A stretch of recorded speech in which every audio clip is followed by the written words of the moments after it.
নমস্কার বন্ধুরা, পিয়া ডেলি ব্লগে আপনাদের স্বাগত।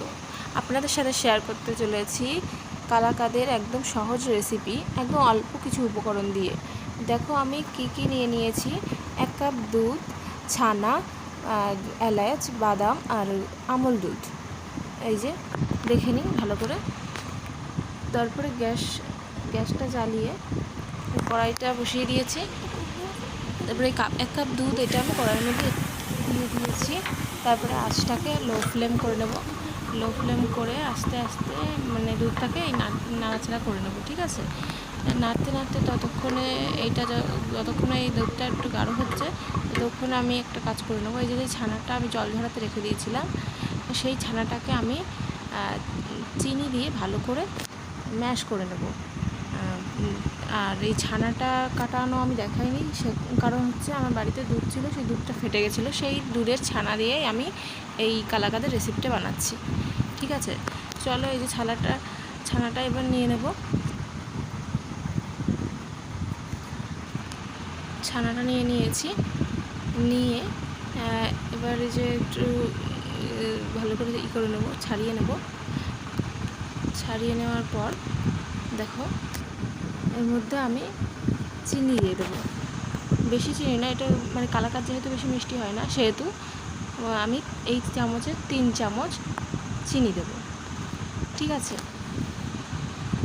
3 চামচ চিনি দেওয়ার পরে আমি এই ছানাটাকে ভালো করে হাত দিয়ে ডলে ম্যাশ করে নেব, চিনিটা একসাথে মাখিয়ে নেব ছানাটাকে। এই ছানাটাকে ভালো করে মাখিয়ে নিয়েছি। চলো, এই যে দুধটা একটু গাঢ় হয়ে গেছে। এবার এই 10 টাকার আমুল দুধের প্যাকেটটা এই দুধের মধ্যে দিয়ে দেবো। দিয়ে এবার দুধটা যাতে দলা না হয়, আস্তে আস্তে ভালো করে দুধটা মিলিয়ে নেব।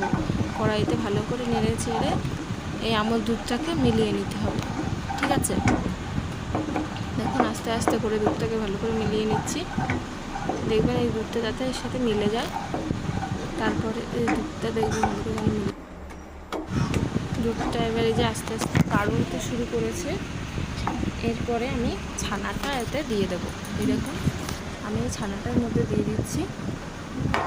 এই ছানাটা দিয়ে দেওয়ার পরে একটু জল হয়ে যাবে, কারণ এর মধ্যে চিনি দিয়ে যেহেতু মাখিয়ে রেখেছিলাম, সেহেতু একটু জল বেরোবে। এই যে আস্তে আস্তে এই যে পাতলা হয়ে যাচ্ছে, দেখুন নাড়তে নাড়তে আস্তে আস্তে এটা শুকিয়ে যাবে। শুকনো ভাজা টাইপের হয়ে যাবে। তেল ছাড়বে থেকে, যেহেতু পিওর ছানা, তো এতে ঘিটা আছে, সেই ঘিটা আস্তে আস্তে এর মধ্যে ভাজা হতে মনে হয় যেন তেল বেরোচ্ছে, ঠিক আছে। দেখুন এই যে আমি ভাজা করছি, তো নাড়তে এবার দেখুন এটা গাঢ় হয়ে এসেছে। পাতলা জল যে ভাবটা ছিল, এটা অনেকটাই গাঢ় হয়ে গেছে। এবার আস্তে আস্তে এটা ভাজতে আর একটু শুকনো ভাব হয়ে যাবে। দেখুন প্রায় আমার এটা ভাজা হয়ে গেছে। তো আমি এটা নামানোর জন্য একটা বাটার পেপার নিয়ে নেব।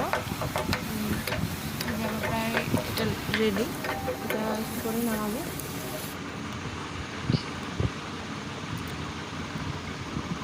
এবার আমি বাটার পেপার নিয়ে নিয়েছি একটা।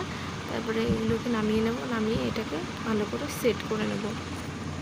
এই চামচটা দিয়ে ভালো করে সেট করে নিচ্ছি। এখন সুন্দর করে সেট না করলে আবার এটা যখন আমি সন্দেশটাকে কাটবে, তখন এটা ভেঙে যাবে, দেখতে ভালো দেখাবে না।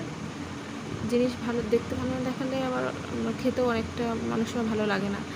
তো এই যে ভালো করে সেট করে নিয়েছি। ভালো করে সেট করার পর এর উপর দিয়ে আমি কিছু আমন্ড বাদাম নিয়েছিলাম, সেগুলো কুচি করে রেখেছি। এরপর দিয়ে আমন্ড বাদামগুলো আমি ছড়িয়ে দেবো, তো দেখতে আরও সুন্দর লাগবে।